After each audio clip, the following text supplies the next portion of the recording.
अस्सलाम वालेकुम everyone and welcome back to the Yusuf Rizvi YouTube channel.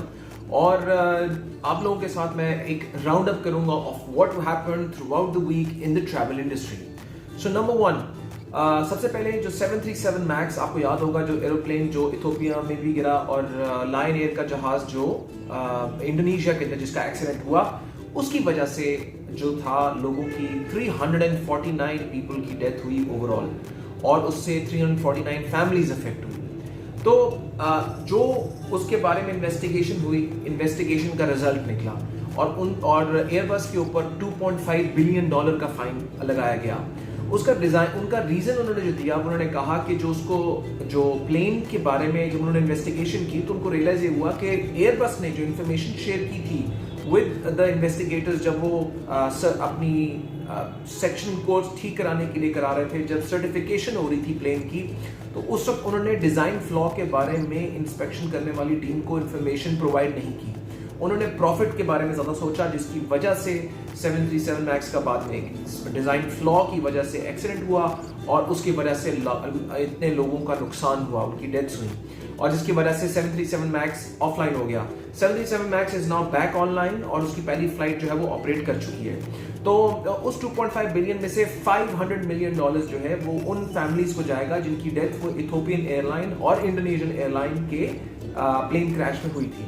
तो लॉस ऑफ लाइफ तो हुआ, लेकिन उनमें से कुछ लोगों को थोड़ी बहुत कॉम्पनसेशन इस मैटर पे मिल जाएगी। नाउ यूके के अंदर जब से वायरस की सेकंड म्यूटेशन की वायरस आया, जो सेकंड म्यूटेटेड था, जिसकी वजह से ट्रैवल को बहुत ज्यादा इफेक्ट हुआ, तो उसकी प्रॉब्लम की वजह से यूके ने बहुत सारे रिस्ट्रिक्शंस इनबाउंड टूरिज्म के ऊपर भी लगा दी हैं। So people who travelling into UK now need to get a PCR test done. आपको याद होगा जो शुरू में जो फ्लाइट्स थी जो पाकिस्तान भी आ रही थी, वर्जिन अटलांटिक की या ब्रिटिश एयरवेज की, उन फ्लाइट्स के ऊपर टेस्ट नहीं होता था।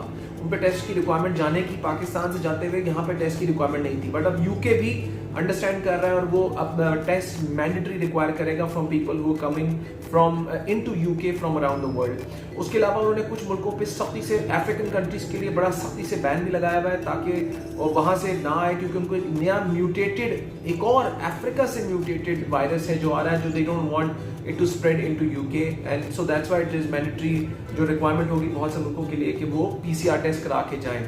पाकिस्तान की जो मैंने राउंड अप में आपको बताया था पहले, मैं इसके बारे में वीडियो कर चुका हूँ कि पाकिस्तान से जो टूरिज्म जा रही थी, पाकिस्तान जो बाहर से आना चाहते थे यूके से पाकिस्तान, उसमें अगर आपके पास नाइकॉप है तो अब आप पाकिस्तान आ सकते हैं, but you need a PCR test done 72 hours before travel, और उस 72 आवर्स बिफोर के बाद आपको जो है वो आपका एयरपोर्ट पे आके भी रैपिड टेस्ट होगा।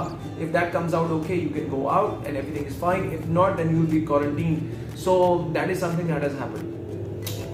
Number 3, I would like to mention कि अब डिफरेंट पाकिस्तान में जो एयरलाइंस ऑपरेट कर रही हैं उनकी डिफरेंट प्रमोशंस आई हुई हैं, जो लोग ट्रैवल करते हैं, I think this is important for them. So Emirates airlines की दो चीजें मैं शेयर करना चाहूंगा। एमिरेट्स एयरलाइंस ने अपना एक स्मार्ट पास यूज बनाया है, जो एक पहले भी कैंपेन उनकी आई थी, अब उन्होंने दोबारा लॉन्च की है। उसमें ये होता है कि आपको जो आपका बोर्डिंग पास है, जब आप एमिरेट्स एयरलाइन पर ट्रैवल करते हैं तो वो बोर्डिंग पास के ऊपर दुबई के अंदर आपको काफी हद तक डिस्काउंट्स मिलते हैं। अराउंड 400 आउटलेट्स, जो आप if you going towards the top of Burj Khalifa, उसकी एंट्रेंस टिकट्स के ऊपर आपको डिस्काउंट्स मिलते हैं। उसके अलावा एटलांटिस के ऊपर आपको है, एक्वेरियम्स और इन सब डेस्टिनेशंस, रेस्टोरेंट्स पे आपको मिलेगा। तो keep your boarding pass handy when you travelling on Emirates. उसके अलावा जो अमेरिकन फ्लाइट्स के लिए उन्होंने पाकिस्तान से एक पीस एक्स्ट्रा केजी लगेज भी अलाउ कर दिया है। So if you travelling on this on to the US, तो पहले जो उनका लिमिटेड रिक्वायरमेंट थी उससे एग्जैक्टली सेम पीस का एक और एडिड फ्री कर दिया है, but that is on certain fair के ऊपर है। तो ये थोड़ा, जब आप बुकिंग कर रहे हो तो ये बड़ा देखना जरूरी है कि उस फेयर पे वो अवेलेबल है। यूजुअली सेवर्स पे या फ्लेक्सिबल फेयर्स जो उनके हैं उनके ऊपर वो चीज अवेलेबल आपको मिल जाएगी, but that is something. Turkish airline ने भी ये इंप्लीमेंट किया है, बट टर्किश एयरलाइन के एज सच रूल नहीं है कि वो कोई खास फेयर कैटेगरी के लिए लिहाज से उन्होंने सबके लिए ओपन किया। यूएस के लिए 23 kg के 2 पीसेस अलाउड है, बट नाउ आपको 3 पीसेस अलाउड होंगे। So when you are travelling you can take 3 pieces to the US if you fly Turkish Airways, as well as Emirates ने भी प्रमोशन निकाली है।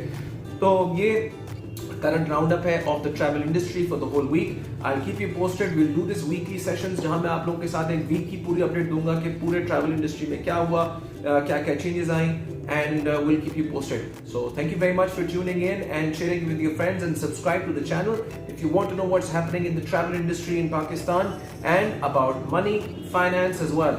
So take care.